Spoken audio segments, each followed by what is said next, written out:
Assalamualaikum warahmatullahi wabarakatuh. Om Swastiastu, salam damai sejahtera untuk kita semua. Pertama-tama yang pasti saya panjatkan rasa syukur kehadirat Allah Subhanahu wa Ta'ala, Sang Yang Widiwase, atas terselenggaranya acara Sarasehan Spiritual Nusantara dengan spiritual budaya, dengan mengambil tema Revolusi Akbar Spiritual Nusantara. Saya sungguh terkejut ketika melihat apa yang dicanangkan oleh panitia Sarasehan dengan mengambil topik Revolusi Akbar Spiritual Nusantara. Karena saya teringat di tahun 2007 setelah kami melakukan perjalanan spiritual dari Gunung Halimun di ke Pelabuhan Ratu, Jawa Barat, kami mendapatkan petunjuk untuk secara internal mencanangkan ini secara kegaiban, yaitu Revolusi Akbar Spiritual Nusantara. Terbukanya tabir misteri Nusantara yang sungguh sangat rumit dan sungguh sangat banyak sekali kalau mau kita ungkap. Tetapi saya melihat kenyataan sekarang secara terekspos di publik dengan diadakan di Mataram ini. Saya merasa ini bukan suatu kebetulan dan ini sudah merupakan satu ketetapan bahwa sudah saatnya Revolusi Akbar Spiritual Nusantara dimulai dari bumi Mataram, Lombok. Saya ingin sedikit bercerita secara sekilas perjalanan hampir 6 tahun ini. Saya secara khusus melakukan perjalanan spiritual di dalam Thorekoh Qadiriyah di Semarang. Tidak muluk-muluk niatan saya waktu itu, saya melepas semua kegiatan aktivitas usaha saya karena ada satu fenomena spiritual berupa pawisik untuk saya meninggalkan semuanya dan mencari seseorang yang akhirnya sekarang menjadi guru spiritual saya. Kemudian atas bimbingan beliau, kami hanya punya satu niatan sebagai dalil, man arafa nafsahu faqad arafa robbahu. Kenali dirimu maka kau akan mengenal Tuhan. Terus ini yang kami lakukan dengan disiplin-disiplin di dalam Thorekoh, yaitu berzikir. Kemudian banyak fenomena yang kami alami termasuk rekaman ulang atau rekaman masa lalu diulang kembali, sehingga dalam tengah perjalanannya kami harus mau mengakui, karena ini fenomena seperti cerita bersambung, yaitu kehadiran beliau kegaiban yang saya sebetulnya sebelumnya tidak mengenal, yaitu beliau Dang Yang Nirarde Pedanda Sakti Wawurawuh atau Empu Dwi Jendra. Kemudian saya mencari informasi di internet. Ternyata dari Babat Tanah Bali saya kenali beliau sebagai cucu dari Empu Tantular. Terus beliau memberikan untuk pertama kalinya 3 nama itu, dengan saya sudah menulis di buku dan bisa dibaca di internet. Kemudian penulisan buku ini juga sebagai penjelasan dari upaya kami melayangkan surat terbuka kepada Presiden SBY berkaitan dengan fenomena lumpur lapindo waktu itu tahun 2006, ketika lumpur lapindo mencuat semburannya 2 bulan setelah dari awal. Kemudian kami mengirimkan surat.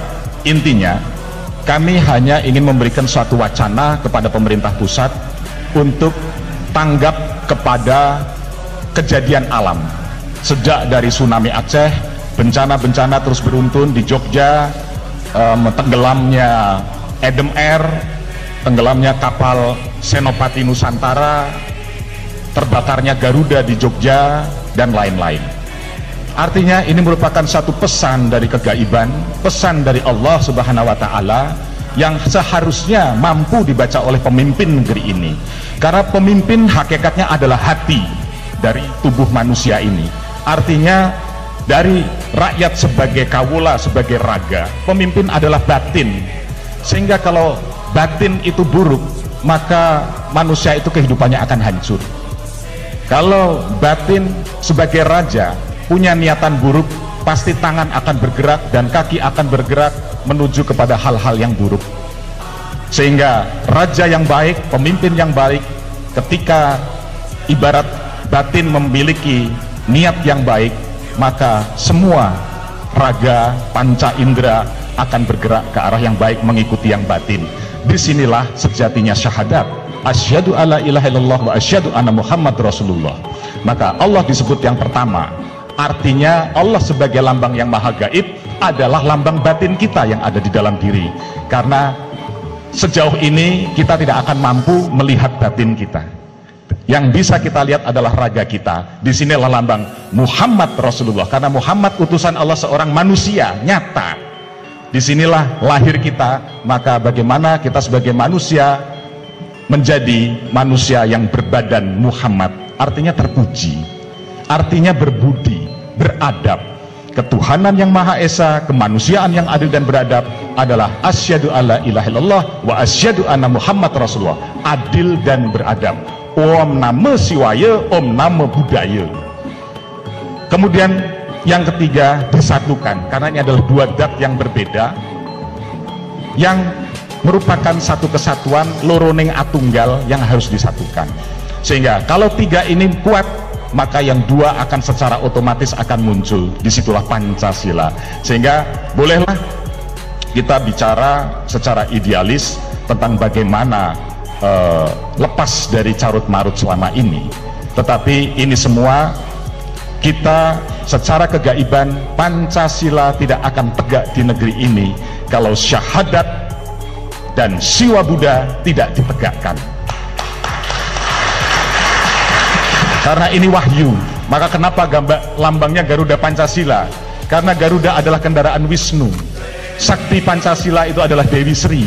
Negeri ini tidak akan ada kemakmuran kalau tidak mampu melaksanakan yang 5 ini.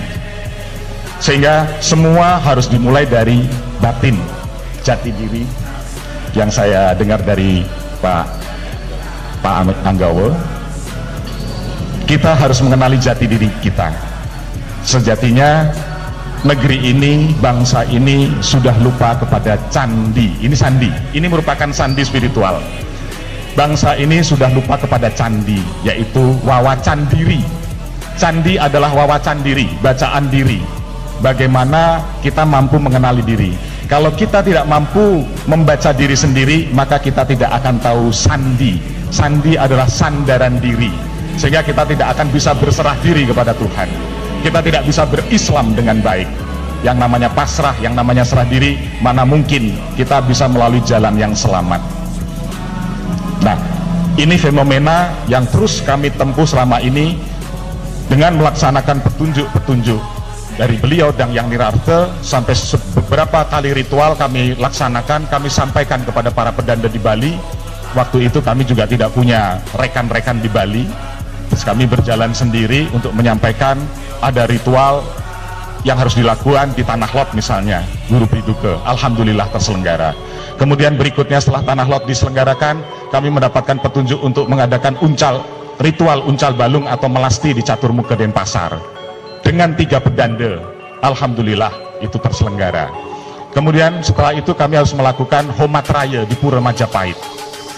Sebelumnya kami mendapatkan petunjuk untuk mencari Pura Majapahit di Denpasar, Jalan Imam Bonjol. Setelah itu ada petunjuk untuk saya untuk pergi ke Medinah Mekah. Beliau yang memberikan petunjuk untuk itu. Sehingga di saat itulah kami mendapatkan satu sinyal ketika melaksanakan umroh di Medinah Mekah. Mutawifnya adalah orang-orang Lombok. Ini yang menjadi pertanyaan saya ketika itu. Ada apa dengan Lombok? Mutawif adalah pemandu di dalam kita melaksanakan ritual ibadah selama di Medinah Mekah. Ada 5 orang pemandu di dalam rombongan kami, itu semua dari orang Lombok. Saya sempat berpikir, ada apa dengan tugas suci ini? Saya dijudulkan dengan fenomena petunjuk jalannya adalah Lombok, kan gitu. Nah, kurang lebih 2 tahun setelah itu baru saya mendapatkan petunjuk ke Lombok benar, sampai 3 kali ini saya kesini. Ya. Itu pun setelah dari acara Homatraya di Pura Majapahit, dan kemudian dengan 6 sulinggih, persyaratan beliau dengan 6 sulinggih akhirnya terselenggara. Kemudian kami teruskan Homatraya di Watu Kosek, itu pun menurut petunjuk beliau, sehingga ketika itu kami disuruh membangun candi. dengan nama Candi Narayana, Candi Saptarengga Narayana, sudah terbangun di tengah kompleks Brimob Watu Kosek, tempat yang sangat terjaga. Dan bisa dilihat di Facebook saya, mungkin saya tidak akan sempat menayangkan gambar-gambar ini, tetapi bisa dilihat di Facebook saya betapa sistematisnya setelah dilihat dari satelit, antara lumpur lapindo sebagai alam bawah, Bur, kemudian Watu Kosek di alam tengah, Buah, dan Penanggungan, Gunung Penanggungan di arah barat daya, itu membentuk satu garis lurus di mana titik Candi Narayana ada di tengah-tengah. Artinya ini sesuai dengan karya leluhur tentang kehadiran Sabdo Palon. Nah, kemudian dengan segala kerendahan hati kami, termasuk kami menulis surat kepada SBY, adalah untuk memberikan wacana tentang adanya wasiat-wasiat leluhur yang hidup, sehingga di sini kita harus percaya kepada apa yang dikatakan Soekarno, jas merah, jangan sekali-kali meninggalkan sejarah. Kalau kita sudah lupa sejarah, kita akan menjadi anak cucu yang durhaka kepada leluhur. Leluhur hidup, yang mati itu hidup, sehingga bagaimana jika kita tidak mau mengakui bapak ibu kita, jadinya malin kundang Pak, kita nanti jadi batu, hati kita akan keras seperti batu. Nah, saat ini Sastro Jendro Hayuningrat, sabda terbentang di alam niskala, memerintahkan manusia di muka bumi untuk inna lillahi wa inna ilaihi rajiun. Semua berasal dari Allah, kembali kepada Allah. Sangkan paraning dumadi, kembali ke wiwitan, kembali kepada leluhur. Dan itu semangat Mi'raj Rasulullah ketika menapai langit Sabtuju, dijaga oleh para leluhur Muhammad Rasulullah, yaitu Nabi Adam, Nabi Isa, Nabi Yusuf, Nabi Idris, Nabi Harun, Musa, dan sampai Ibrahim. Artinya itu adalah leluhur orang Arab yang harus diingat oleh bangsa Arab. Rasulullah meneladani itu, sehingga jangan harap sampai kepada Tuhan kalau kita tidak menghormati dan melewati leluhur. Sampai ketika Muslim mampu memahami ajaran Muhammad, wahyu dari Tuhan sudah turun kepada Muhammad. Kembalilah kepada agama yang lurus, agama Ibrahim. Ibrahim adalah Abraham, Brahman, dan Muhammad adalah Nur Muhammad, Nur Ahmad adalah Atman. Di sini kejadian kehidupan manusia sejak dulu merupakan satu kitab, tinggal bagaimana manusia berpikir. Itulah tugas dari Allah kepada manusia yang tertulis di dalam Al-Quran. Tugas manusia untuk berpikir, karena Allah sudah memberikan kita mata untuk mampu melihat, memberikan telinga untuk mampu mendengar, dan memberikan hati untuk mampu merasakan. Sehingga dengan harapan besar saya, jangan hanya diserap dengan akal pikiran, sisi spiritual hanya bisa dirasakan. Menyambung tentang setelah berdiri Candi Narayana, kami mendapatkan petunjuk untuk pertama kalinya, datanglah ke Bayan. Ada apa dengan Bayan? Nah, disinilah kami diantar oleh Pak Bagus Ogostuja. Dalam perjalanan ini kami ketemu dengan beliau, dan ini sudah menjadi satu ketetapan. Saya rasa tidak ada yang namanya kebetulan, sehingga ketika kami menapak ke Bayan, kami melewati Suranadi, di mana beliau memberikan petenger sebagai ajaran Game Tirte. Kemudian di Bango, yaitu Game Buddha Pakse, dan di Bayan beliau menurunkan ajaran Game Seleme Wetu Telu. Ada apa dengan tiga hal ini? Betapa ternyata beliau dan Yang Dwijendra pada waktu itu merupakan satu sosok atau tokoh yang sudah pluralis, di mana Tirte sebagai lambang Siwa atau Wisnu, Buddha Pakse hakikat sebagai Buddha, dan Selama Wetu Telu di Bayan diturunkan dengan memberikan syahadatnya adalah syahadat Ibrahim. Ini yang menjadi PR bagi kita anak cucu. Ada apa? Itu semua sudah tertulis di dalam lontar.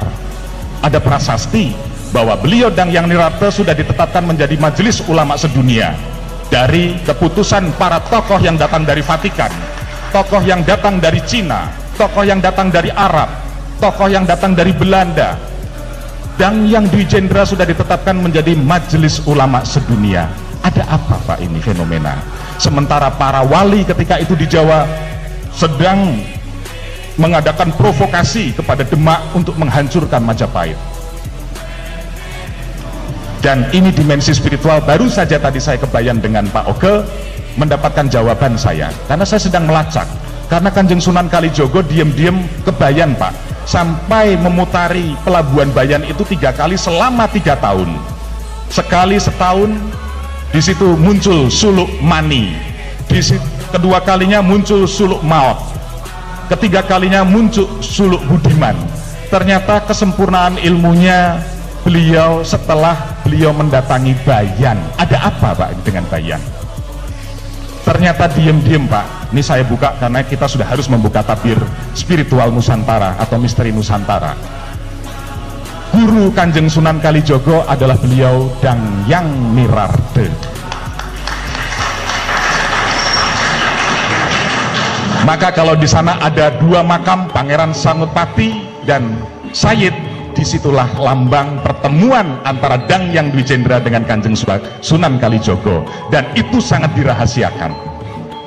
Disinilah saatnya tabir misteri Nusantara harus terbuka, karena dasar di dalam tasawuf Jawa, di mana dikenal Betal Makmur, Betal Muharram, Betal Mukadas, itu adalah hur buah swah, 3 alam yang ada pada diri manusia. Itu merupakan ajaran Dang Yang Nirarta.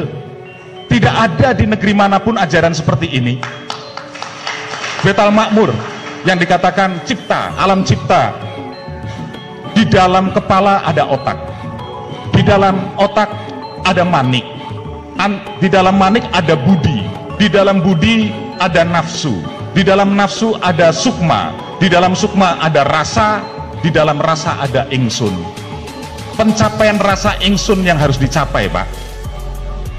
Di alam rasa juga demikian, sehingga masing-masing ini yang dikatakan ada 7 unsur yang dikatakan nembusi bumi sapitu, langit sapitu. Ini yang harus menyatu.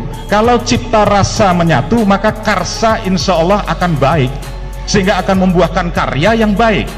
Tetapi kalau cipta berjalan sendiri tanpa rasa, jadinya carut marut seperti Nusantara seperti ini, karena hanya mendewakan akal.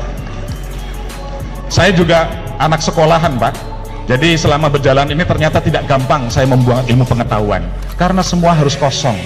Selama otak kita terjebak, terjerat, terikat kepada dalil dan dogma, kita tidak akan mencapai sisi spiritualitas.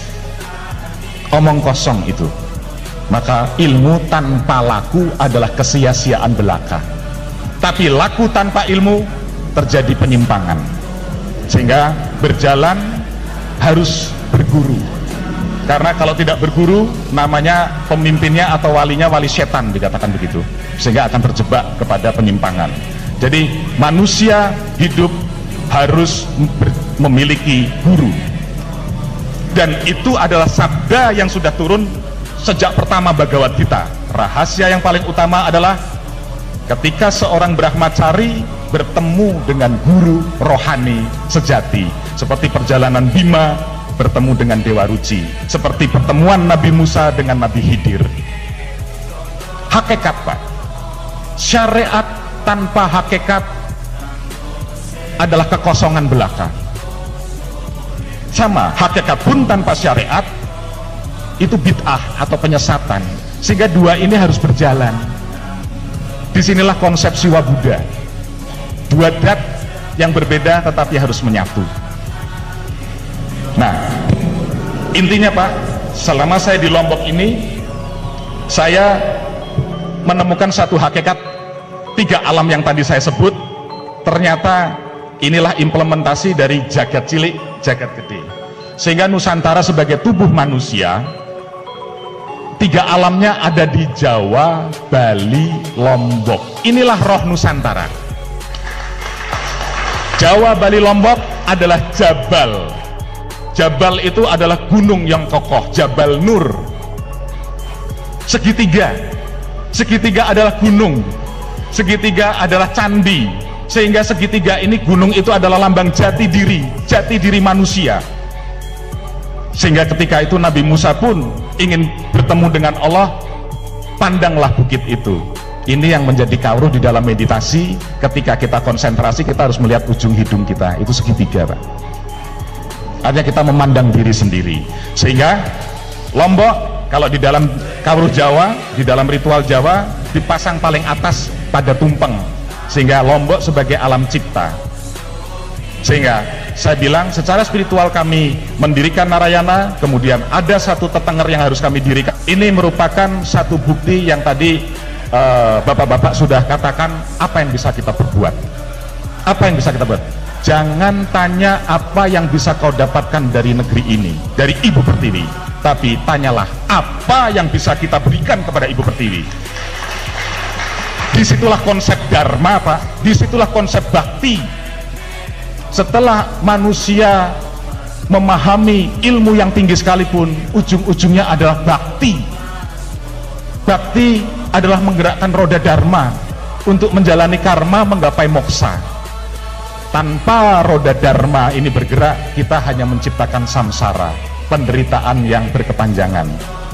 Sehingga sebagai akhir kata, karena waktu sudah habis, mungkin bisa dilanjutkan pertemuan-pertemuan berikutnya. Intinya, Pak, kami nyuwun pangestu kepada para pini sepuh di Lombok ini. Saya mumpung ketemu, saya ingin kula nuwun, karena banyak misteri yang harus digali di sini, yang harus ditindaklanjuti, diwujudkan, termasuk kita akan memindahkan lontar yang ada di Tebango, disatukan dengan batu meteor di sana, karena ini akan menjadi sentral kekuatan spiritual Lombok, bahkan di Nusantara sekalipun. Maka cipta rasa yang kuat akan mampu menciptakan karsa yang baik, sehingga Bali dan Lombok tidak bisa lepas, karena Lombok sebagai lambang cipta, Bali sebagai lambang rasa, ini harus menyatu, yang harus masuk memberkati Jawa. Karena di Jawa sekarang sudah tidak ada budi, karena Jawa itu jadi memuja hawa sekarang. Maka kami yang datang dari Jawa, kami butuh Lombok, kami butuh Bali untuk memberkati kami di sana. Dan kami harus secara jujur mengakui itu. Saya bersahadat, saya mengakui, walaupun yang saya baca adalah syahadat dari Arab, tapi saya harus mengakui siwa Buddha. Karena hakikat Mataram yang apa saya baca di sini adalah Mataruman, yaitu ada kaitan dengan Taruman negara.